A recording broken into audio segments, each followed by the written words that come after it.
ফকির লালন সাঁইজি যে হাতের একতারের যে যন্ত্র, যে সুর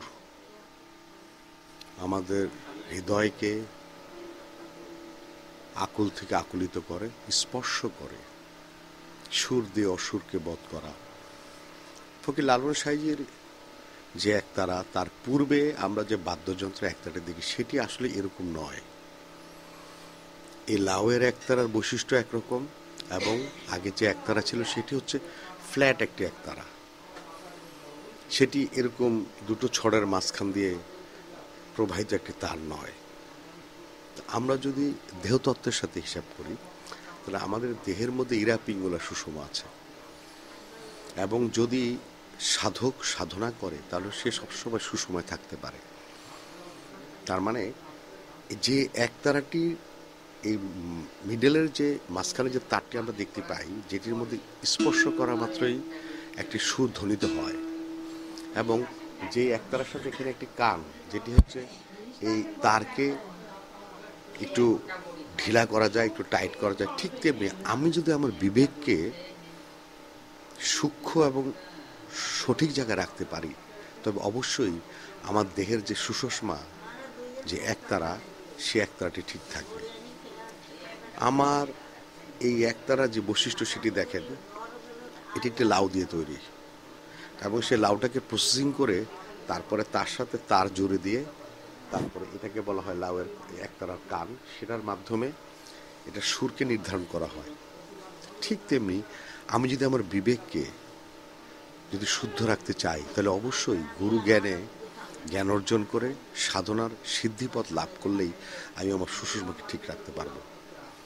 আমরা আদিতে যে একতারার যে সুর ঝংকার দেখি, যে একটি তানপুরার মতো একটা সাউন্ড, ম্যাও ম্যাও ম্যাও, ঠিক তেমনি এই সাঁইজির হাতের একতারাও সে একই সুর বা একই সঠিক দিক বা একই সত্যকে প্রকাশ করে।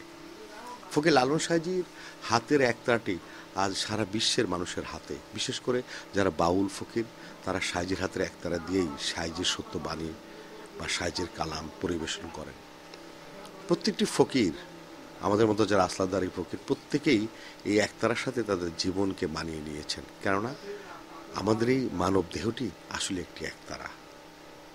এখানে যেরকম ইরা পিঙ্গলা সুষমার একটি ব্যাপার আছে, এখানে যেরকম একটি বিবেক বা জ্ঞানের একটি ব্যাপার আছে, এখানে যেরকম অজ্ঞানতাকে দূর করে নিজের মধ্যে সেই সঠিক সূক্ষ্ম জ্ঞানকে কাজে লাগিয়ে মানব কল্যাণের জন্য নিজেকে নিয়োজিত রাখতে হয়। একজন ফকির আসলে সমাজের কাছে দায়বদ্ধ, কেননা সমাজে যে মূল্যবোধের অবক্ষয় তা ফকির তার গানে গানে, একজন বাউল তার সুরে সুরে প্রকাশ করতে চায়, এবং সে নিজেকে যতটা ভালোবাসে, নিজেকে যতটা সূক্ষ্ম থেকে সূক্ষ্ম রাখে, যেহেতু লালন সাঁইজির ধর্মটা হচ্ছে দেহস্থিত একটি ধর্ম, ঠিক তেমনি সে তার একতারাকে আপন করে নেয়, এবং সে চেষ্টা করে এই একতারার মধ্যেই যেন আমি লুকায়িত, এবং আমার মধ্যে যেন সেই একতারা সুর বেজে ওঠে।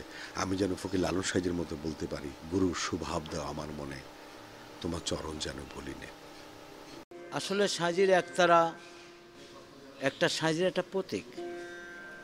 সাঁইজি একতারা দিয়ে গান বলেছেন, এই একতারে অনেক সুর আসে, এই একতারে অনেক কথা বলে। যেমন মনের থাকে একতার, যেমন লালন ফকিরেরও একতার। এই একতারের সঙ্গেই সৃষ্টিকর্তার নৈকট্য লাভ করা যায় যদি মন এক হয়। তাই তো লালন ফকির একতারা দিয়ে গান বলে গেছেন, তাই আমরা সবাই সেই একতারা দিয়েই গান করে থাকি। এখানে আমাদের একতারার দোকানে আসলে দর্শনার্থী যারাই আসে, দেশের আসুক দেশের বাইরে থেকে আসুক, এসে তাদের প্রধান আকর্ষণ একতারা। একতারাটা তারা নিয়ে গান বাজনা করে। যারা সাধু ভক্ত আছে, অনেকে আছে যে প্রিয়জনকে গিফট করে, কেউ আছে বাড়ির সৌন্দর্য বর্ধনের জন্য নিয়ে যায়, নিয়ে গিয়ে সাজায় রাখে। আসলে মূলত বিষয়ে লালনে আসলে একতারাটা সবাই আর কি চাহিদাতে থাকে আমাদের এইখান থেকে আর কি।